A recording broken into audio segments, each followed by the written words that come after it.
ବିଲେଇ ରାସ୍ତା କାଟିଲେ ଶୁଭ ନା ଅଶୁଭ? ନମସ୍କାର ବନ୍ଧୁଗଣ, ଆମ ଚ୍ୟାନେଲରେ ମୋ ଚ୍ୟାନେଲରେ ଆପଣମାନଙ୍କୁ ସ୍ୱାଗତ। ଲୋକମାନଙ୍କର ସାଧାରଣ ଧାରଣା ଥାଏ ଯେ ବିଲେଇ ରାସ୍ତା କାଟିଲେ ଅଶୁଭ ହୋଇଥାଏ।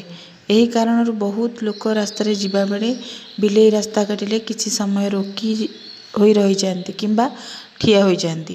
ସେ ହିନ୍ଦୁ ହେଉ ବା ମୁସଲିମ ସମସ୍ତେ ଏହି ନିୟମକୁ ମାନିଥାନ୍ତି ଓ ଅପେକ୍ଷା କରିଥାନ୍ତି କୌଣସି ଅନ୍ୟ ବ୍ୟକ୍ତି ଆସୁ ଯିଏ ତାଙ୍କ ପୂର୍ବରୁ ରାସ୍ତା ପାର କରୁ। ଏହାଦ୍ୱାରା ଅଶୁଭ ସମାପ୍ତ ହୋଇଯାଇଥାଏ। ଏହା କ'ଣ ସତ ନା ଅନ୍ଧବିଶ୍ୱାସ? ସତ ଏହା ଯେ ସବୁ ସ୍ଥିତିରେ ବିଲେଇର ରାସ୍ତା କାଟିବା ଅଶୁଭ ହୋଇନଥାଏ। ତେବେ ଆସନ୍ତୁ ଆଜି ଆମେ ଏହି ସବୁ କଥା ଆଲୋଚନା କରିବା। ଭିଡ଼ିଓ ଆରମ୍ଭ କରିବା ପୂର୍ବରୁ ମୁଁ ଆପଣଙ୍କୁ ଅନୁରୋଧ କରୁଛି, ଦୟାକରି ମୋ ଚ୍ୟାନେଲକୁ ସବସ୍କ୍ରାଇବ୍ କରିଦିଅନ୍ତୁ। ଆମେ କେହି ଜାଣିନଥାନ୍ତି ବିଲେଇ ରାସ୍ତା କାଟିଲେ ଅଶୁଭ ହୋଇଥାଏ କି ଶୁଭ। ଆମ ବିଲେଇରେ ରାସ୍ତା କାଟିବା ସେତେବେଳେ ଅଶୁଭ ବୋଲି ମାନିଥାଉ ଯେତେବେଳେ ବିଲେଇ ବାଁ ପଟରୁ ରାସ୍ତା କାଟି ଡାହାଣ ପଟକୁ ଯାଏ। ଅନ୍ୟ ସ୍ଥିତିରେ ଅଶୁଭ ମାନି ନଥାଉ। ଏହା ମଧ୍ୟ କୁହାଯାଏ ଯେ କୁକୁର ଭଳି ବିଲେଇର ମଧ୍ୟ ଷଷ୍ଠ ଇନ୍ଦ୍ରିୟ ବିକଶିତ ହୋଇଥାଏ। ସେଥିପାଇଁ ସେମାନେ ଭବିଷ୍ୟତରେ ଘଟିବାକୁ ଥିବା ଘଟଣାକୁ ଜାଣି ନେଇଥାନ୍ତି ଓ ଆପଣଙ୍କୁ ସୂଚାଇ ଦେଇଥାନ୍ତି। ତନ୍ତ୍ର ବିଜ୍ଞାନରେ ବିଲେଇକୁ ମହତ୍ତ୍ୱପୂର୍ଣ୍ଣ ଜୀବ ହିସାବରେ ମନାଯାଇଥାଏ। ବିଲେଇ ଯଦି ଘରେ ଆସି କାନ୍ଦିବାକୁ ଲାଗେ ଏହା କିଛି ଅଘଟଣର ସଂକେତ ହୋଇଥାଏ। ବିଲେଇ ଝଗଡ଼ା ଲାଗିବା ଏହା ଧନହାନି କିମ୍ବା କାହା ସହ ଲଢ଼େଇ କିମ୍ବା ମୃତ୍ୟୁର ସମାଚାର ଶୁଣିବାକୁ ମିଳିଥାଏ। ଲୋକମାନ୍ୟତା ଅନୁସାରେ ଦୀପାବଳିରେ ବିଲେଇରେ ଘରକୁ ଆସିବା ଧନ ଆଗମନର ସଂକେତ ହୋଇଥାଏ। ଏଥିରେ ଲକ୍ଷ୍ମୀ ଘରକୁ ଆସିଥାନ୍ତି। ବର୍ଷସାରା ଧନର ଆଗମନ ହୋଇଥାଏ। ବିଲେଇ ଘରେ ଛୁଆ ଜନ୍ମ କଲେ ଏହାକୁ ଶୁଭ ମନାଯାଇଥାଏ। ଅନେକ ସମୟରେ ବିଲେଇ ଘରେ ପଶି କ୍ଷୀର ପିଇଦିଏ ଏହାକୁ କିଛି ଲୋକ ଅଶୁଭ ମାନିଥାନ୍ତି, କିନ୍ତୁ ଏହା ଧନ ଆଗମନର ସଂକେତ ଦେଇଥାନ୍ତି ବୋଲି ଆଉ କିଛି ଲୋକଙ୍କର ମତ ଥାଏ। ଶାସ୍ତ୍ର ଅନୁସାରେ ବାରମ୍ବାର ବିଲେଇ ଘରକୁ ଆସିବା ଅଶୁଭ ମନାଯାଇଥାଏ। ଏହି ସମୟରେ ଆପଣଙ୍କୁ ସତ୍ୟନାରାୟଣ ପୂଜା କରିବା ଉଚିତ। ଏହାଦ୍ୱାରା ବିଲେଇର ବାରମ୍ବାର ଆସିବ ନାହିଁ, ଗ୍ରହ ଦୋଷରୁ ମୁକ୍ତ କରିଥାଏ। ବିଲେଇ ଜ୍ୟୋତିଷ ଶାସ୍ତ୍ରରେ ବିଲେଇକୁ ରାହୁଙ୍କର ବାହନ ବୋଲି କୁହାଯାଇଛି। ଯାହା କୁଣ୍ଡଳୀରେ ରାହୁ ଶୁଭ ନଥାଏ ତାଙ୍କୁ ରାହୁଙ୍କ ଅଶୁଭ ପ୍ରଭାବରୁ ବଞ୍ଚିବା ପାଇଁ ବିଲେଇକୁ ଦୁଗ୍ଧ ପିଆଇବା ପାଇଁ ଉଚିତ। ଏହା କଲେ ରାହୁ ଦୋଷ ଲାଗିନଥାଏ। ସବୁ କାମ ଆଶ୍ଚର୍ଯ୍ୟଜନକ ଭାବେ ହୋଇଥାଏ। ବିଲେଇ ରଖିଲେ କିମ୍ବା ପାଳିଲେ ଧନ ବୃଦ୍ଧି ହୋଇଥାଏ। ଯେଉଁ ଧର୍ମ ଅନୁସାରେ ବିଲେଇ ରଖିଲେ ଶୁଭ ହୋଇଥାଏ ସେହି ଧର୍ମରେ ବିଲେଇ ରଖିବା ଉଚିତ। ଯେଉଁ କାର୍ଯ୍ୟରେ ଗଲାବେଳେ ବିଲେଇ କିମ୍ବା ତା ପିଲାକୁ ଦେଖି ବାହାରିଲେ କାର୍ଯ୍ୟରେ ସଫଳତା ମିଳିଥାଏ। ଘରେ ବିଲେଇକୁ ରଖିଲେ ଏହା ଘରର ସବୁ ନକାରାତ୍ମକ ଶକ୍ତି ନଷ୍ଟ କରିବା ସହିତ ଘର ଭିତରେ ସକାରାତ୍ମକ ପ୍ରଭାବ ପକାଇଥାଏ।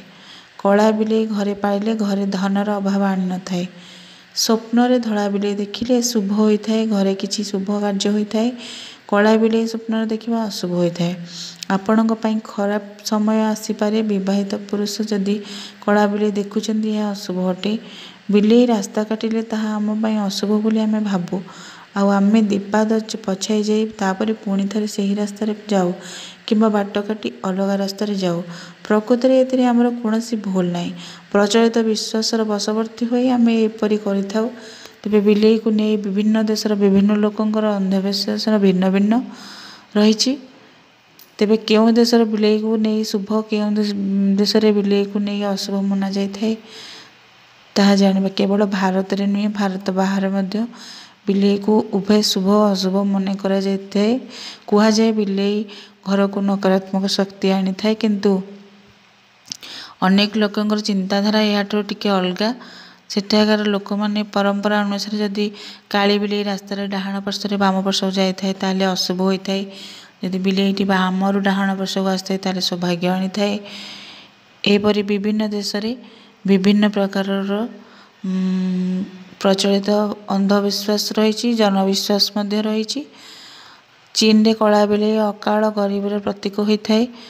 ସ୍କଟଲ୍ୟାଣ୍ଡରେ ପ୍ରଚଳିତ କିମ୍ବଦନ୍ତୀ ଅନୁସାରେ ଯଦି ବିଲେଇ ଜଣଙ୍କ ଘର ବାରଣ୍ଡାରେ ବସିଥାଏ ତାହେଲେ ତାଙ୍କ ଘରେ ଧନ ସମ୍ପତ୍ତି ବୃଦ୍ଧି ହୋଇଥାଏ। ଆୟର୍ଲାଣ୍ଡ ଲୋକମାନଙ୍କ ଭିତରେ ବିଶ୍ୱାସ ପ୍ରଚଳିତ ଅଛି କି ଯଦି ବିଲେଇ ଚାନ୍ଦିନୀ ରାତିରେ ଜଣଙ୍କ ବାଟ କାଟିଥାଏ ତାହେଲେ ତାଙ୍କୁ ଉଭୟଙ୍କର ସଂକ୍ରାମକ ରୋଗ ହେବାର ଆଶଙ୍କା ଥାଏ। ଏହିସବୁ କଥା କେଉଁ କାଳରୁ ସମାଜରେ ଚଳି ଆସୁଛି। ପ୍ରକୃତରେ କହିବାକୁ ଗଲେ ବିଲେଇ ଏକ ନିରୀହ ସୁନ୍ଦର ଗୃହପାଳିତ ପଶୁ। ତାକୁ ଛୋଟ ପିଲାଙ୍କ ଠାରୁ ବଡ଼ ଲୋକ ପର୍ଯ୍ୟନ୍ତ ସମସ୍ତେ ଭଲ ପାଇଥାନ୍ତି, ସ୍ନେହ ଶ୍ରଦ୍ଧା କରନ୍ତି। ଶୁଭ ହେଉ କି ଅଶୁଭ ସମସ୍ତେ ଘରେ କ୍ଷୀର ପିଆଇ ବିଲେଇକୁ ପାଳନ କରନ୍ତି। ବନ୍ଧୁଗଣ, ଏହିଭଳି ନୂଆ ନୂଆ ଦରକାରୀ ପ୍ରସଙ୍ଗ ଜାଣିବା ପାଇଁ आमको लिखंतु और आम चैनल को लाइक शेयर सब्सक्राइब कर दिंतु। धन्यवाद। जय जगन्नाथ।